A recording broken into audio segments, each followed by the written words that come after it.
بیل بجاؤ اور سما کی خبر سے باخبر ہو جاؤ. تو اس سے کیا ہوگا؟ خبریں ہو یا ری انیکٹمنٹ یا ہو صبح سویرے کے ٹوٹکے، سما کی خبر چاہیے تو بیل بجائیے.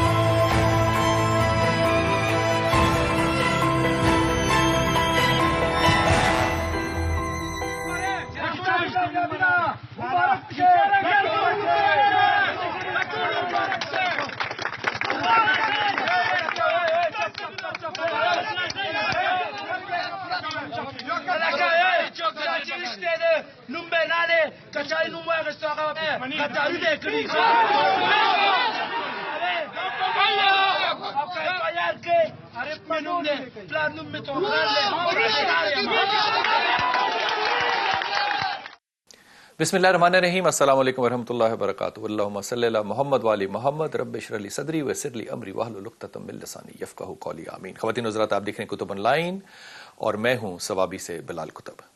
پاکستان میں بہت سے ایسے حادثات اور واقعات ہوتے ہیں جن سے کہ ساری قوم جو ہے وہ یکجا بھی ہوتی ہے اور دھچکے کو بہت دیر تک محسوس بھی کرتی ہے. APS کا واقعہ ابھی تک ہمارے دلوں میں تازہ ہے.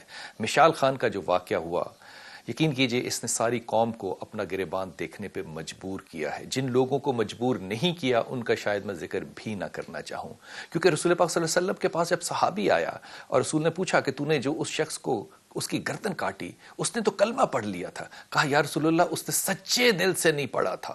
اب غور کیجئے گا، محمد نے 3 دفعہ کہا صلی اللہ علیہ وسلم سے، 3 دفعہ کہا تو نے اس کا دل چیر کے دیکھا تھا؟ تو نے کیوں کاٹا اس کو؟ تو نے اس کا دل چیر کے دیکھا تھا؟ میں اس بات کو اپنے گمان میں یوں کہوں کہ میشل جس رات اللہ کے رسول سے، نبی سے اپنی قبر میں ملا ہوگا، یا عائشہ کی حدیث ہے ہم نے زیارت رسول کرنی ہے، مجھے یقین ہے اس بات کا، اس نے رسول پاک صلی اللہ علیہ وسلم سے ضرور پوچھا ہوگا کہ یا رسول اللہ، آپ کے امتی اور آپ سے محبت کرنے والوں نے مجھے بڑا مارا ہے. یا رسول اللہ، میرا قصور نہیں تھا، میرا قصور نہیں تھا، یہ تو تیری امت ہے، کیوں انہوں نے مجھ پہ ظلم کیا؟ کیوں مجھے مرے ہوئے جسم پہ کربلا کی طرح وار کیے؟ یا رسول اللہ، آپ کی امت آپ سے محبت تو کرتی ہے، آپ کی اتباع کیوں نہیں کرتی؟ اور خدا کی قسم اس کا جواب آپ میں سے بھی شاید کسی کے پاس نہ ہو کہ محبت رسول میں تو ہم اپنی جان کو فنا کرنے کو تیار ہیں، لیکن اتباع رسول پہ زندہ رہنے کو ہم میں سے شاید کوئی تیار نہیں. آج مشیل کے گھر میں بڑے بھاری دل کے ساتھ ان کے والد سے، ان کی بہنوں سے، والدہ سے بات کرتے ہیں.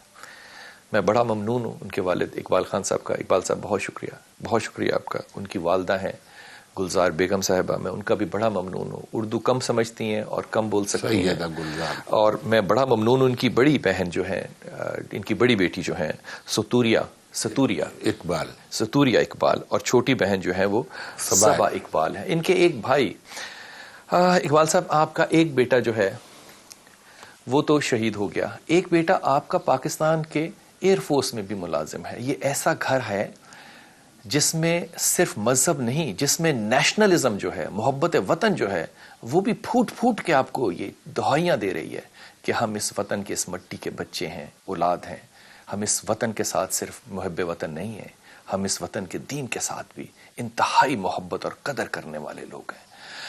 اقبال صاحب، بڑی معافی کے ساتھ یہ تلخ باتیں ہیں، میں اور کیا کر سکتا ہوں سوائے پوچھنے کے کہ 25 سال کا بیٹا جو ہے، یہ آپ سے لمبے قد کا، آپ سے بڑے جسم کا، 25 سال کے نوجوان کا جنازہ باپ کے بوڑھے کندھوں پہ جب اٹھتا ہے تو باپ ہمت کہاں سے لے کر آتا ہے؟ بسم اللہ الرحمن الرحیم. ہمت اب میں یہ پیدا ہو گیا کہ جو میں نے اپنے گھر میں بھی بعد میں یہ کہا کہ یہ اللہ پاک نے ہم کو دیا تھا، اللہ پاک کا مال تھا، اللہ پاک نے لے لیا ہم سے. ہم میں ہمت اس بات سے بھی آئی اور اس بات سے بھی آئی کہ پہلے میں نے یہ سوچا کہ میرا مشال جو ہے نا وہ شہید کر دیا گیا ہے، یہ ہمیں واپس نہیں آئے گا، تو بس بیٹو جو کچھ ہو گیا ہے بس ہو گیا ہے. لیکن دوسرا میرے ضمیر کو میرے سوچ نے جھنجھوڑا اور یہ کہا گیا کہ اپنا آواز جو ہے نا وہ بلند کر دو، کیونکہ اس یہ آپ کا مشال تو چلا گیا ہے لیکن اس دھرتی کے ہر گھر میں ایک مشال موجود ہے، تو اس کے لیے آواز اٹھانا بہت ضروری ہے کیونکہ یہ تسلسل نہ رہے، اور ہو سکے تو میں غریب آدمی ہوں، میں نے جو آواز کیا، میں سب سے بڑا آپ کی میڈیا کا بھی مشکور ہوں کہ میرے آواز کو جو ہے نا اس نے تمام دنیا تک پہنچایا۔ میری پیاری بیٹی، آپ نے بڑی ہمت سے اس ساری بات کو دیکھا، سنا۔ آپ خود ڈی فارمیسی کی طالبہ ہیں، فارمیسی کر رہی ہیں۔ آپ کے گھر میں، اگر میں ادب سے بات کہہ رہا ہوں، تعلیم کا رجحان ہے، آپ کی دوسری بہن بھی پڑھ رہی ہے، ایک بھائی آپ کا جو ہے وہ ایئر فورس میں ہے۔ یہ تعلیم کا رجحان عام طور پہ ایسے شہروں میں، جس شہر میں آپ رہ رہی ہیں ثوابی، یہاں پہ سڑکوں پہ نظر نہیں آتا ہے۔ آپ کے گھر میں یہ تعلیم کا اتنا زیادہ رجحان کیوں آیا؟ جی تھینک یو۔ تعلیم کا جو سلسلہ ہے تو یہ ہمارے گھر میں چل رہا ہے۔ ہمارے جو والدین تھے تو وہ ہمیں سمجھاتے تھے کہ بیٹا تعلیم اور علم حاصل کرو، اور میرے جو والد صاحب ہے تو یہ ہمیں ہمیشہ حضرت محمد صلی اللہ علیہ وسلم کے احادیث پڑھواتا تھا اور سمجھاتا تھا کہ حضرت محمد صلی اللہ علیہ وسلم نے کہا ہے کہ علم حاصل کرو چاہے تمہیں چین ہی جانا پڑے، اور علم کی جو طلب ہے تو وہ ہر مسلمان مرد اور عورت پر فرض ہے۔ تو میں یہ یہاں پہ ایک بات کہوں تو کیا یہ بات ٹھیک نہیں ہوگی کہ مشیل جو گیا، مشیل رشیا گیا پڑھنے کے لیے انجینئرنگ، اور اپنی جو تعلیم تھی اس میں اسکالرشپ لیا اس نے اپنی ٹیوشن کا۔ یہ بڑی بات ہے کہ جب آپ باہر کے ملکوں میں جائیں اور وہ ملک کی جو یونیورسٹیاں ہیں وہ آپ کو میرٹ پہ اسکالرشپ دیں۔ مشیل جس شہر میں رہنے والا ہے، یہ غربت کی ایک علامت ہے کے پی کے لیے۔ یہاں پہ لوگ تعلیم سے بھاگتے شاید اس لیے ہوں کہ وہ افورڈ نہیں کر سکتے، یہ اسکالرشپ لے کے کیا، تو ایک واضح فرق جو ہے باقی ذہنوں میں اور مشیل کا ذہن میں وہ واضح نظر آتا ہے۔ یہ اسکالرشپ لینے وہاں گیا، آپ لوگوں نے کبھی اس کو روکا نہیں کہ نہ جاؤ، دور نہ جاؤ، بھائی یہیں رہ لو؟ ہم نے بہت سمجھایا تھا، بابا نے بھی کہا تھا کہ بیٹے نہ جاؤ، تم بہت زیادہ قابل ہو، اپنے ملک میں بھی رہ سکتے ہو، لیکن انہوں نے کہا کہ میں جاؤں گا ضرور کیونکہ وہاں پہ مجھے اچھی تعلیم مل سکتی ہے۔ یہاں کے جو مطلب ٹیچرز بھی ہے یا جو بھی ہے تو وہ مجھے اس طرح سے نہیں سمجھا سکتے جس طرح سے میں سمجھنا چاہتا ہوں۔ انہوں نے وہاں پہ سول انجینئرنگ پڑھی تھی۔ Civil engineer? ہاں، وہ سول انجینئرنگ کرنے گیا تھا وہاں پہ، اور انہوں نے کاپی کر بھی تھی لیکن وہ چاہتا تھا، پھر ان کی جو مائنڈ تھی وہ چینج ہو گئی کہ میں اپنے ملک کے لیے کچھ کرنا چاہتا ہوں، میں اپنے ملک جاؤں گا، اور میرا جو اندر کا جرنلسٹ ہے تو وہ مطلب سامنے آ رہا ہے، اور میں جاؤں گا اپنے ملک، اپنی کنٹری کے لیے خدمت کروں گا۔ اور میں نے پوچھا بھی تھا کہ بھائی تمہارا کیا مقصد ہے، تو انہوں نے مجھے کہا تھا کہ انسانیت کی خدمت میری اولین ترجیح ہے، اور میں انسانیت کے لیے بھیجا گیا ہوں۔ میں اس چھوٹی بیٹی سے پوچھوں، تم ابھی میٹرک میں ہو بیٹا؟ جی بالکل۔ ابھی میٹرک میں ہو؟ جی۔ اس بات کو تم نے کیسے سوچا؟ تنہائی میں کچھ تو سوچا ہوگا کہ ہمارے ساتھ یہ کیوں ہوا؟ بالکل، ہم سوچتے رہے کہ ہمارے بھائی کے ساتھ جیسا ہوا یہ کیوں ہوا۔ اس لیے سوچتے ہیں کیونکہ وہ جو اسلام تھا وہ پریکٹیکلی کرنا چاہتا تھا، یعنی یہ لوگ جو ہوتے ہیں یہ صرف باتیں کرتے ہیں، اور میرا بھائی انسانیت کی خدمت کرتا تھا، انسانیت کی خدمت کرنا چاہتا تھا، اسلام کو پریکٹیکلی دکھانا چاہتا تھا کہ جو ہمارے رسول اللہ صلی اللہ علیہ وسلم کے احادیث ہے، جو بھی انہوں نے فرمایا ہے، ان کو کس طرح پریکٹیکلی کیا جا سکے۔ تو اس وجہ سے ان کو مارا گیا۔ جانا تو ایک نہ ایک دن ہر انسان کو ہے، لیکن جس طریقے سے انہیں مارا گیا، جس طرح ظلم کیا گیا ان پر، تو یہ ہمارے لیے ناقابل برداشت ہے، اور اسلام بھی ہمیں اس بات کی اجازت نہیں دیتا کہ ایک انسان کے ساتھ اس طرح کا سلوک کیا جائے۔ تمہیں کیسا لگتا ہے کہ وہ لوگ کیسے ہوں گے جنہوں نے تمہارے بھائی کے ساتھ یہ کیا؟ بالکل درندے ہوں گے، درند اور جانور ایسا کام نہیں ہوں گے۔ درندے ایسا کام نہیں کرتے، پتہ ہے؟ درندے مردار کو نہیں کھاتے، بالکل یہاں مرے ہوئے کو مارا گیا۔ بالکل کمال بات ہے۔ جو بچے ہوتے ہیں نا چھوٹے، اگر وہ کسی اور جانور کے پاس چلے جائیں نا تو جانور جو ہے وہ اس کی حفاظت کرتے ہیں۔ بالکل۔ ایک کتا، تمہیں پتہ ہے کہ انسان کے بچے کو آبادی میں چھوڑ کے گیا تھا کراچی میں، وہ کتا تھا، حیوان تھا، انسان کے بچے کو اپنے منہ میں لے کر آیا۔ یہ حیوانوں کے ساتھ نہ ملانا، حیوان تم سے کہیں گے کہ ہمارے ساتھ نا انصافی کی ہے، یہ حیوانوں کے کام بھی نہیں ہے۔ کیسا بھائی تھا تمہارا؟ تمہارے ساتھ کیسا تھا؟ مشال خان جو تھے تو وہ تو میرے بھائی تھے، مجھ سے 4 سال بڑے تھے اور میرے بہت اچھے دوست تھے. مجھے سمجھاتے تھے، ناشتے کے ٹیبل پہ مجھے سمجھاتے تھے کہ بیٹا تم نے تعلیم حاصل کرنی تمہیں ہے. بیٹا کہتے تھے؟ ہاں، مجھے کہتے تھے کہ تم میری بچی بھی ہو. کہتے تھے کہ مطلب بیٹے تم نے تعلیم حاصل کرنی ہے چونکہ تم قابل بھی ہو. تو ناشتے کے ٹیبل پہ مجھے علم کا درس دیتے تھے. کہتے تھے کہ علم حاصل کرو. ہر وقت علم کی باتیں ہوتی تھی چونکہ ہمارا جو گھر کا ماحول ہے تو وہ بھی شاعرانہ ادیبانہ ہے. تو ہم جب بھی بات کرتے ہیں، ہاں جی، ہمارے پیرنٹس بھی ہمیں سمجھاتے ہیں. میرے جو بابا ہے تو یہ بہت بڑے شاعر ہے، تو ایک شاعر کی اولاد ایسے کیسے کر سکتے ہیں. تو وہ ہمیں علم کی، ہم جب بھی بہن بھائی اور ہمارے باپ جو ہمارے ساتھ بیٹھتے تھے تو ہم علم کی باتیں کرتے تھے اور بڑے بڑے اسکالرس کے حوالے دیتے تھے ہمیں بابا. یہاں پہ وہ جرنلسٹ کیوں بننا چاہ رہا تھا؟ وہ جرنلسٹ اس لیے بننا چاہ رہا تھا کیونکہ میں نے یہ سوال خود ان سے کیا تھا تو انہوں نے کہا کہ میں اس لیے بننا چاہتا ہوں کہ لوگوں کو میں ایک میسج دینا چاہتا ہوں. میں وہ صحافی نہیں بننا چاہتا جو وہ کہہ رہا تھا کہ میں وہ صحافی بننا چاہتا ہوں کہ لوگوں کی خدمت کروں. انہوں نے مجھے ایک پک دکھائی تھی. اس تصویر میں یہ تھا کہ ایک بچی ہے اور وہ کچرے سے روٹی اٹھا رہی ہے اور وہ کھا رہی ہے. تو اس پر مشال خان خود روئے تھے کہ یہ دیکھو ہمارے معاشرے میں جہاں پہ ہم سب کو تعلیم دے رہے ہیں لیکن ایک بچی جو بہت غریب ہے اور ان کے لیے کھانے کے لیے بھی کچھ نہیں تھا. ہاں، وہ روٹی مطلب نکال کے کھا رہی ہے. تو مجھے تو خود پہ شرم آ رہا ہے کہ یہ بچی میں خود اسے اٹھا کر اسکول میں داخل کروں. یہ لوگ جو ہیں ہو سکتے ہیں ان کی عمریں چھوٹی ہوں لیکن ان کے کام جو ہے نا وہ سیرت اور سنت کے مطابق کیسے ہیں. مسجد نبوی میں بیٹھے ہیں، رسول پاک صحابہ بیٹھے ہیں ساتھ، اور ایک عورت آئی جو ذہنی طور پہ ٹھیک نہیں تھی، وہ پاگل تھی. اس نے محمد صلی اللہ علیہ وسلم کو اشارے سے بلایا، آپ اٹھ کے گئے، باہر دھوپ میں کھڑے رہے اتنی دیر کہ آپ پسینے سے شرابور ہو گئے. جب اس عورت نے وہاں سے پلٹا لیا اور وہ چلی گئی تو آپ بھی واپس آ گئے. صاحب نے کہا محمد صلی اللہ علیہ وسلم کیا آپ کو نہیں پتا کہ اس کا ذہنی توازن ٹھیک نہیں ہے؟ آپ اس کے ساتھ کیوں کھڑے رہے؟ کہا اگر محمد بھی اس کی نہ سنے تو پھر مدینے میں اس کی کون سنے گا؟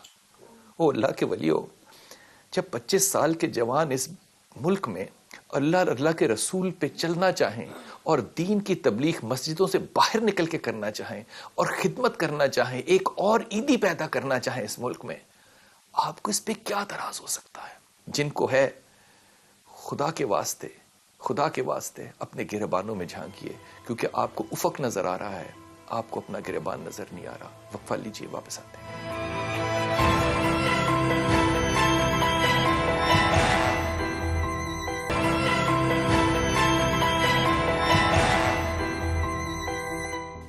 میں نے کبھی بھی تاریخ میں یہ نہیں پڑھا کہ کوئی قوم جو ہے وہ غربت کی وجہ سے تباہ ہو گئی ہے. اگر آپ کی نظر میں ہو تو مجھے بتائیے گا. لیکن میں نے یہ بارہا پڑھا ہے اور بے انتہا مسالے ہیں کہ قومیں جب اپنے کردار کے زوال کو پہنچ جاتی ہیں تو پھر تباہ ہو جاتی ہے.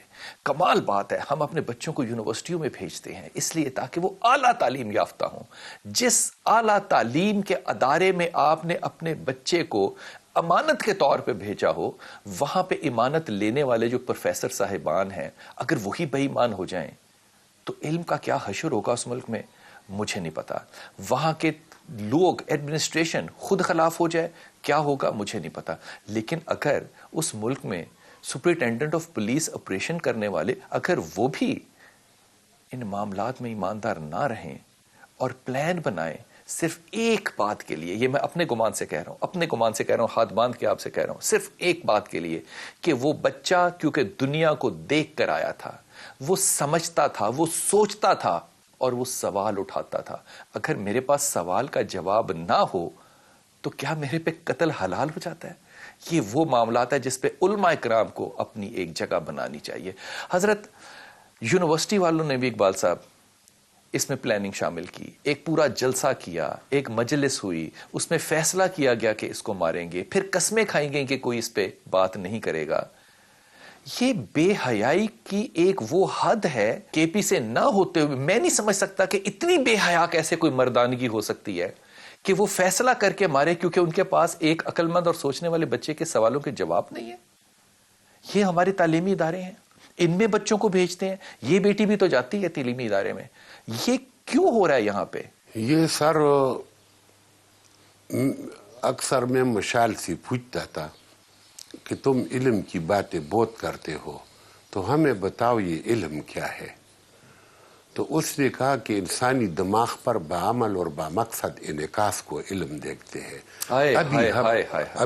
اب اس نقطۂ نظر سے ہم اس چیز کو دیکھتے ہیں، کیونکہ یہ کوئی لوگ تو غار یعنی پہاڑ اور غار سے نہیں آئے تھے، اس یونیورسٹی کے اندر تھے، اس میں پڑھے لکھے تھے، لیکن پڑھے لکھے تھے، علم والے تھے، لیکن وہ اس کی علم بامقصد نہیں تھی، اور اس کی علم جو ہے نا بعمل نہیں تھی. وہ بس مطلب یہ کہ ڈگریاں لی تھی، مطلب یہ کم تھرڈ کلاس پاس ہوئی تھے اور ادھر لائے گئے تھے لوگ ابھی جو کچھ کہہ رہے ہیں. اور یہ بات جو ہے نا ایسی ہے جو وہ توتیوں والی بات ہے کہ جب ہمیں شکاری پکڑیں گے تو ہم پڑا کر اٹھیں گے. یعنی شکاری کے ہاتھ میں بھی وہی نعرے لگا رہے ہیں، جیسے ہمارے پشتوں میں ایک شعر بھی ہے کہ منگ ساندرے وے خود مانی شعورم نہ لارو.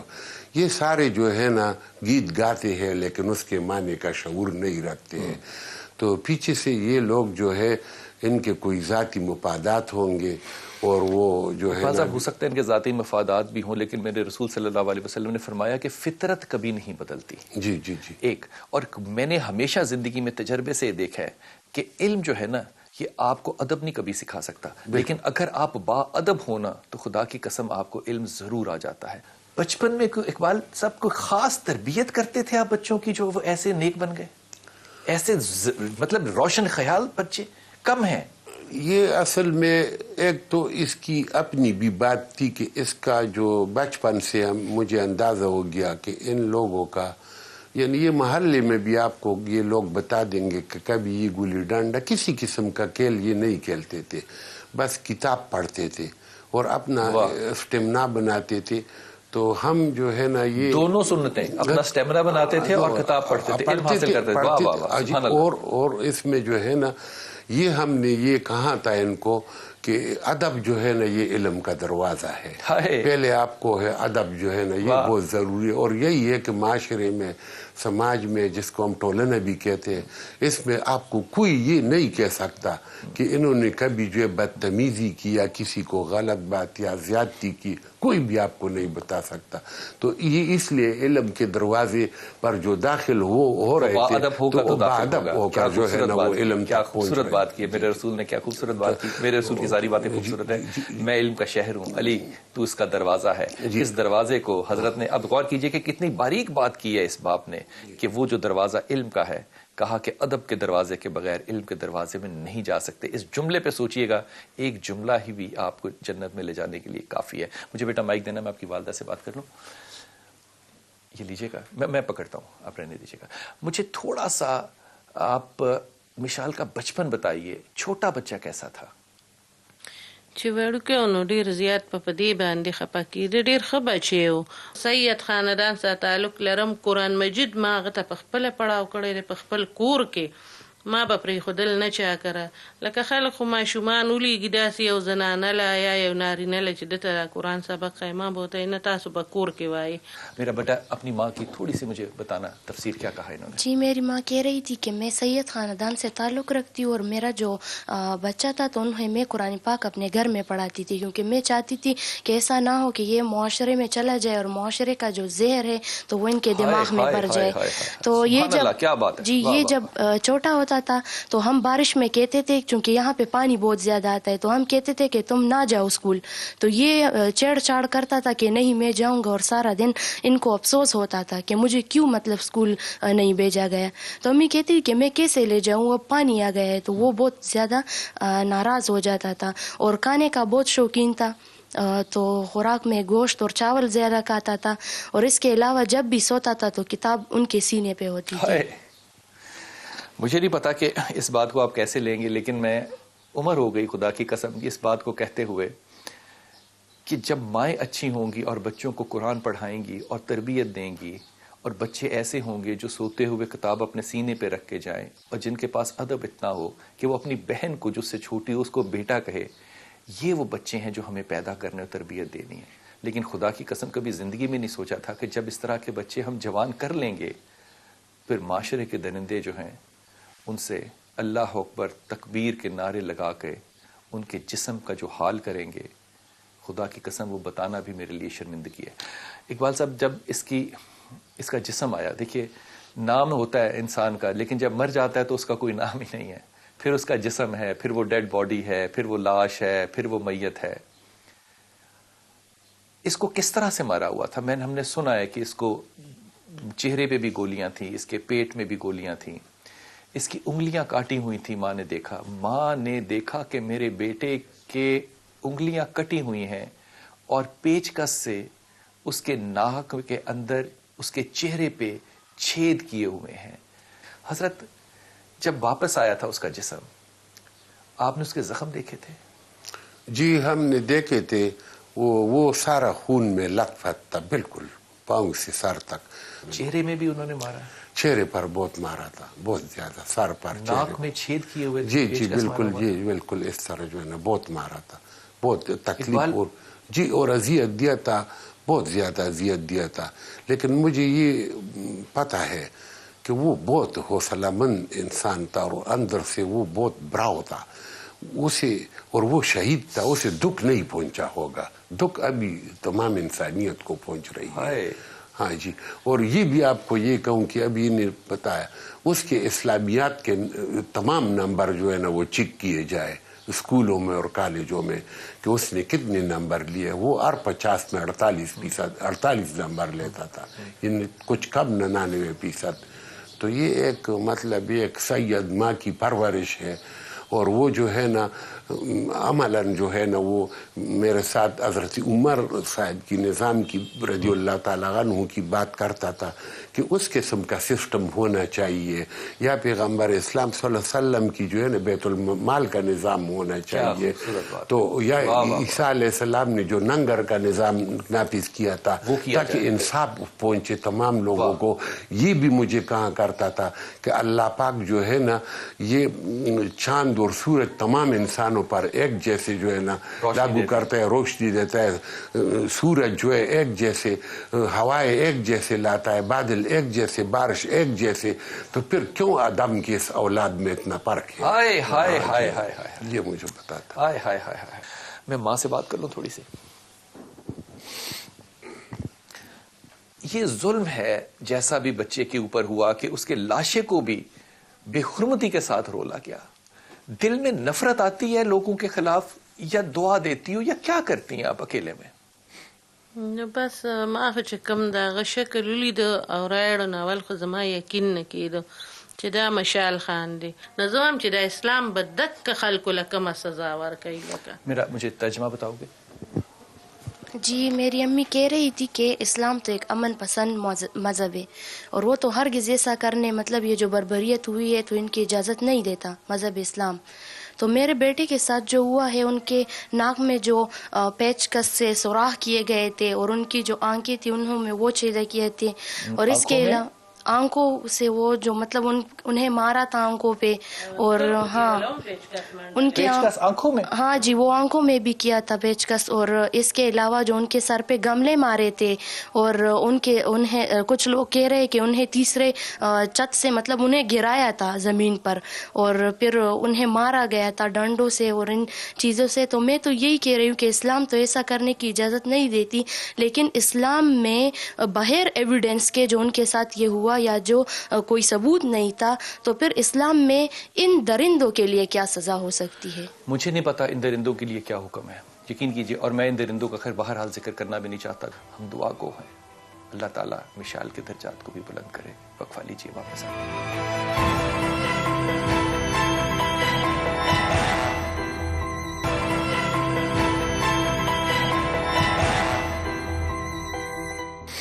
بسم اللہ الرحمن الرحیم. انسان کی زندگی کے سفر ہوتے ہیں. پہلا سفر اس کا جو ابتدا کا ہے وہ ماں کے پیٹ میں ہے، پھر زمین پہ چلتا ہے، مٹی پہ پاؤں زور سے مارتا ہے، غلاظت کرتا ہے، لیکن یہی اس کا پردہ کرتی ہے. پھر قبر میں چلا جاتا ہے، اور آخری سفر اس کا روز قیامت ہوگا. مشیل نے ہم سے بازی جیت لی، وہ اگلے سفر پہ چلا گیا. وہ اب قبر کے اس سفر پر ہے جہاں ہم سے ان کا رابطہ نہیں، لیکن ہم سے بہتر لوگوں سے اس کا رابطہ یقیناً ہے. بیٹا، بھائی تمہارا جو تمہیں بیٹی کہتا تھا، میں یہ تو نہیں کہتا کہ تم یتیم ہو گئی ہو کیونکہ تمہارا باپ ہے، لیکن ایک احساس تو ہوتا ہوگا نا یتیمی کا. جو بہت اچھے خوشیوں کے وقت ہوں گے زندگی میں یا غم کے وقت ہوں گے تب بھائی تو نہیں ہوگا نا وہاں پہ. ہاں جی. تم کیسے سوچتی ہو کہ زندگی مشال کے بغیر کیسی ہوگی؟ جی بالکل، ہمارا تو امن پسند گھرانہ تھا اور ہم بہت خوش تھے، لیکن اس خبر سے ہمارے گھر میں ایک قیامت سی ٹوٹ گئی اور ہم اور خوشی کے موقع پر مشال خان نہیں ہوگا. لیکن میں یہی کہہ رہی ہوں کہ انہوں نے ہمیں جو ہمت اور حوصلہ عطا کیا ہے. کس چیز سے تمہیں ہمت آتی ہے؟ ہمت مجھے ان کی جو بہادری تھی، جو سچائی تھی، جو ایمانداری تھی، تو اس سے مجھے ہمت آتی ہے. اور وہ ہمت جو ہے تو اس کی وجہ سے وہ ہم سب اور تمام انسانیت کے جو لوگ ہیں تو ان کے دلوں پہ راج کرے گا. اور وہ اب بھی راج کر رہا ہے. بالکل. اور وہ ہمیشہ کہتا تھا کہ میرا اور میرے خدا کا جو راستہ ہے تو وہ میرے دل سے ہو کے جائے. ہائے ہائے ہائے، کیا خوبصورت بات ہے، کیا خوبصورت بات ہے. صبا تم چھوٹی بہن ہو، چھوٹی بہنوں کے لیے تو بڑے بھائی باپ ہی ہوتے ہیں. بالکل. تمہیں بھائی کیسے یاد آتا ہے؟ بھائی تو مجھے بہت ہی زیادہ یاد آتا ہے. بھائی کی بہت ساری باتیں یاد آتی ہے. وہ ہمیشہ کہتا تھا کہ ہمیشہ خوش رہا کرو، آپ سب لوگ، میری خواہش ہے کہ آپ سب لوگ خوش رہیں.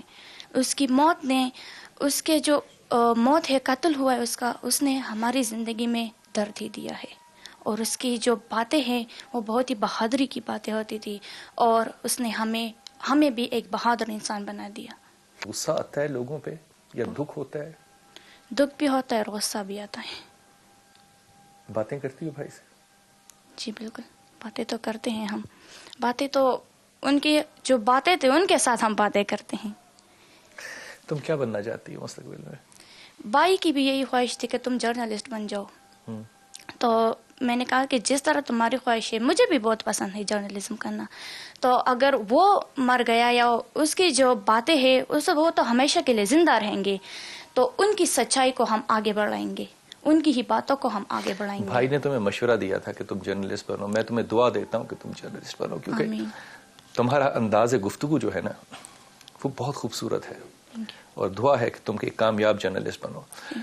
مجھے نہیں پتا کہ زندگی میں بہنوں کے سر پہ جب ہاتھ رکھتے ہیں بھائی تو ان کے دلوں پہ کیا گزرتی ہوگی، لیکن مجھے یہ ضرور پتا ہے کہ جب باپ نے تعلیم اچھی دی ہو، ماں نے دودھ خالص پلایا ہو، تو پھر بہنوں کے سروں سے جب ہاتھ اٹھتا ہے تو خدا کی قسم احساس یتیمی ضرور ہوتا ہے. کیا چاہو گی تم زندگی میں کہ مشال کو یاد رکھنے کے لیے مسلمان، پاکستانی، یونیورسٹی والے یہ کیا کریں؟ میں چاہتی ہوں کہ ہر انسان انسانیت کو اپنی زندگی کی اولین ترجیح رکھے. جب تک ہم انسان رہیں گے تو مشال ہمارے دلوں پہ راج کرے گا. اور مشال کی جو مقصد تھی، مشال کی جو مشن تھی وہ انسانیت کی تھی. تو میں ہر انسان کو یہی میسج دینا چاہتی ہوں کہ انسانیت کو اپنی زندگی کا شیوا بنائے، اور یہی اسلام بھی ہمیں کہتا ہے. غصہ آتا ہے ان لوگوں پہ؟ غصہ تو مطلب اس لیے آتا ہے کہ مشال تو چلا گیا، مشال تو بجھ گیا، لیکن غصہ اب اس لیے آتا ہے کہ ایسا نہ ہو کہ کوئی اور مشال بجھ جائے. ہم نے برداشت سیکھ لیے. تمہاری کتنی عمر ہے اس بیٹے؟ جی میری 20 سال ہے ابھی. تم 20 سال کی عمر میں یہ کہہ رہی ہو جی کہ میرا بھائی تو چلا گیا، کسی اور کا بھائی اس طرح سے نہ چلا جائے. اقبال صاحب، حکومت نے اس بات کو کہا ہے کہ ایک ٹیسٹ کیس بنے گا. آپ کی کیا امید ہے حکومت سے، یا کیا امید ہے یونیورسٹی سے کہ وہ کیا انصاف دے؟ انصاف تو یہ ہے ایک باپ کی حیثیت سے کہ مشال واپس آ جائے. وہ تو نہیں آ سکتا، یہ بنیادی سوال ہے. تو مطلب یہ کہ جو ہماری حکومت ہے، جو ہمارا سسٹم ہے، جو ہمارا نظام ہے، چاہیے کہ وہ اس بات پر سمجھے کہ ہم اس کو کا بیٹا واپس نہیں دلا سکتے، کیونکہ وہ اللہ کا مال تھا، اللہ نے لے لیا ہے. لیکن یہ سوچے کہ یہ جو اپنی دھرتی کے اور مشال ہے، جو اور بچے ہیں، اس کا کیا ہوگا. تو اس کے تحفظ کی خاطر، اس کے سالمیت کے خاطر، اپنے وطن اور دھرتی کے جو ناز ہے اس کی خاطر، اور جو اس کا اچھا میسج دنیا میں جائے اس کے خاطر وہ ہر جگہ پھیلے. بہت جگہ یہ کرنا پڑے یہ گا. پیغام جو ہے نا، یہ صرف مشال کے باپ اقبال کا نہیں ہے، یہ سب کا ہے. وہ تمام ممبر پہ بیٹھے ہوئے لوگ جو ہے نا وہ اس ذمہ داری کو احساس کریں کہ مشال صرف اقبال کا بیٹا نہیں ہے، ہم سب کا بیٹا ہے. اور آئندہ یہ مقدمے اور یہ مسائل اس ملک سے خدا کے لیے ان کو ہمیشہ کے لیے دفن کر دو. یہ وہ خاندان ہے یقین کیجئے جو پاکستان کا آئی ڈی کارڈ ہے. ہم ہیں پاکستانی, ہمارا یہ ملک, ہم زندہ اسلام کو آگے لے جانے والے. آج یہاں آ کے حوصلہ ہوا ہے بڑا, اور چلتے ہیں بہت سے اور لوگوں سے باتیں کرنے کے لیے جو یہاں اس محلے میں رہتے ہیں. دیکھتے ہیں کہ جب مشال کا جنازہ یہاں پہ آیا اور ہوا, اس وقت لوگوں کی خاص طور پہ ممبر کی رائے کیا تھی. یہ بڑی خوفناک بات ہے, خدا کی قسم کہنے کو جی نہیں چاہتا, لیکن حقیقت یہی ہے کہ ممبر ان شہداء کے ساتھ کھڑا نہیں ہوا تھا. چلتے ہیں ان سے بات کرتے ہیں.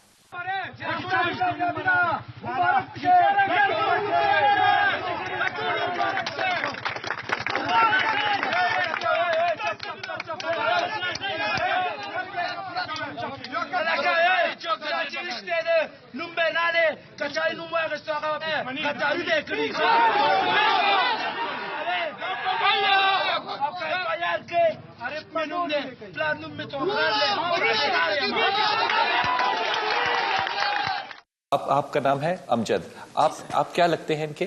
میں رشتے میں ان کا چاچا بھی لگتا ہوں. ان کے والد محترم میرے چاچا زاد بھائی ہیں, اور ہمارے نائبر بھی ہیں. مشال انتہائی شہید جو ہے, انتہائی اچھا لڑکا, اچھا بچہ, اچھا بھائی, اور اچھا انسان بھی تھا اور اچھا مسلمان بھی تھا.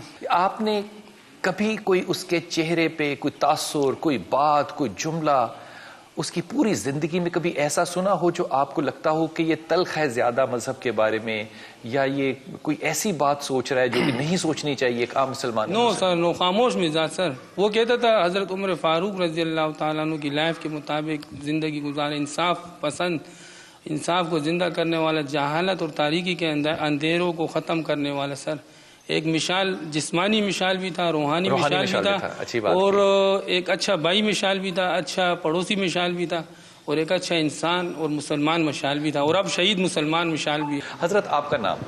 وقاص احمد. آپ تعزیت کے لیے تشریف کہاں سے لائے؟ جی میں ترکئی سے آیا ہوں. سوابی کا ایک گاؤں ہے ترکئی, وہاں سے آپ آئے. جی. حضرت آپ کی اس پہ کیا رائے ہے؟ یہ جو ہم نے دیکھا سارا ظلم, ہماری نظر میں تو ظلم ہے جو ہوا, اور یہ آپ اس کو کس نظر سے دیکھتے ہیں؟ یہ کس طرح کا ظلم ہے, جب سے سنا ہے, جب سے دیکھا ہے, وہ واقعات دیکھے ہیں, تب سے اس کو ہم ایکسپلین نہیں کر پا رہے. نہ ہی ہم نے کبھی جو ہے دلدوز واقعات میں اس طرح جو ہے وہ خون ریزی دیکھی ہے, اس طرح دہشت دیکھی ہے, اس طرح درندگی دیکھی ہے. میں بڑا تلخ سا سوال آپ سے کروں گا, میں چاہوں گا کہ آپ اس کا بالکل دل سے جواب دیں, ذہن سے چاہے نہ دیں, دل کی اتر گہرائیوں سے. یہ جو حصے ہیں اس ملک کے ٹکڑے ہیں دل کے, ثوابی ہمارے دل کا ٹکڑا ہے. جی. یہاں پہ لوگ مذہبی رجحان بھی میرے خیال میں, میری دانش میں مجھ سے زیادہ رکھتے ہیں. تو یہاں پہ ممبر کی ناکامی اتنی بدنامی کا باعث ہمارے لیے کیوں بن گئی؟ میری رائے یہ ہے کہ جو ہمارے بڑے علماء ہیں ان کے لیے یہ ایک لمحہ فکریہ ہے, اور ان کو اس پر بیٹھنا چاہیے, اور اس بات کو جو ہے وہ سامنے رکھنا چاہیے کہ اس طرح کے جو ہے وہ واقعات نہ ہوں. اور امام جو کہ ایک بہت جو ہے یعنی عزت والا مقام ہے, ان کے لیے ایسے یعنی علاقوں کی اعتبار سے ایسے حضرات کو چنا جائے, مسجدوں کے اعتبار سے, کہ وہ لوگوں کی توقعات پر پورا اتر سکیں, اور لوگوں کے جو دینی اور دنیاوی مسائل ہیں ان میں بہترین اسلامی طریقے سے جو ہے یعنی ان کی رہنمائی بہتر طریقے سے کر سکیں. اپنی مسلک سے نہیں, اسلام کی نظر سے تربیت, اسلام کی نظر سے ان کو دیکھ سکیں اور ان کی رہنمائی کر سکیں. بے شک, بہت شکریہ, بہت ممنون آپ کا. مجھے نہیں پتا کہ اس بات کو اہتمام کیسے کیا جائے, کیونکہ مجھے تو یاد آتا ہے میرے محمد صلی اللہ علیہ وسلم کا طائف کا سفر, کہ جب آپ کو لوگوں نے آپ کو خون سے بھر دیا تو جبرائیل علیہ السلام نے کہا یا رسول اللہ میں ان کو 2 پہاڑوں کے درمیان پیس دوں, ان کو بند کر دوں؟ کہا نہیں, مجھے ان کی اولادوں سے امید ہے, اس نبی کی امت ہوں میں آج ان لوگوں کو جنہوں نے اس کے چہرے کے اوپر چھریاں ماری ہوں گی, کانٹے مارے ہوں گے, پیچکس مارے ہوں گے, بال کھینچے ہوں گے, اس مردہ جسم کو تذلیل کیا ہوگا, اس مرے ہوئے جسم پہ ڈنڈے مار کے اپنی فرسٹریشن نکالی ہوگی, میں آج ان لوگوں کے لیے اور ان کے ماں باپ کے لیے دعائے خیر کرتا ہوں. خدا کرے کہ ان ماں باپوں کے گھر اگر یہ اولاد پیدا ہوئی ہے, ان کے گھروں میں ایسی اولاد پیدا نہ ہو, ان کے گھروں میں اللہ تعالیٰ صحیح ایماندار لوگ دے, اور خدا کے واسطے وہ ہمارے احباب، ہمارے اساتذہ جو ممبروں پہ بیٹھ کے اپنی کم عقلی اور کم ذہن ہونے کا ثبوت دیتے ہیں، خدا کے واسطے ممبروں کو بخش دو، کہیں اور جا کے کچھ کر لو، لیکن تمہارے کام کرنے سے صرف تم نہیں، پورا اسلام جو ہے وہ تمہاری وجہ سے اپنی توقیر کو کھو رہا ہے۔ خدا کے واسطے یہ کام کرنا بند کریں، یہ فیصلے کرنا بند کریں۔ ہم نے لوگوں کے دلوں کو چیر کے نہیں دیکھا، اور رسول نے اس بات پہ 3 دفعہ کہا تو نے دل چیر کے دیکھا۔ کیا ہم اپنے رسول کی سنت پہ نہیں چلنا چاہتے؟ کیا ہمیں زندہ رہ کے اپنے رسول کی سیرت کو اپنے اوپر عملی طور پہ قائم نہیں کرنا؟ یا کیا ہمارے لیے وہ نفرتیں زیادہ اہم ہیں جو ایک دوسرے کے دلوں میں فتور ڈالتی ہیں؟ جو دل میں توقیر انسان اور محبت نہ ڈال سکے، خدا کے واسطے اس رستے پہ چلنے سے پرہیز کیجیے۔ اللہ کرے کہ اور کسی گھر میں مشال کو مارنے والے پیدا نہ ہوں، اور خدا کرے کہ ہر گھر میں ایک مشال پیدا ہو۔ آمین ثم آمین یا رب العالمین۔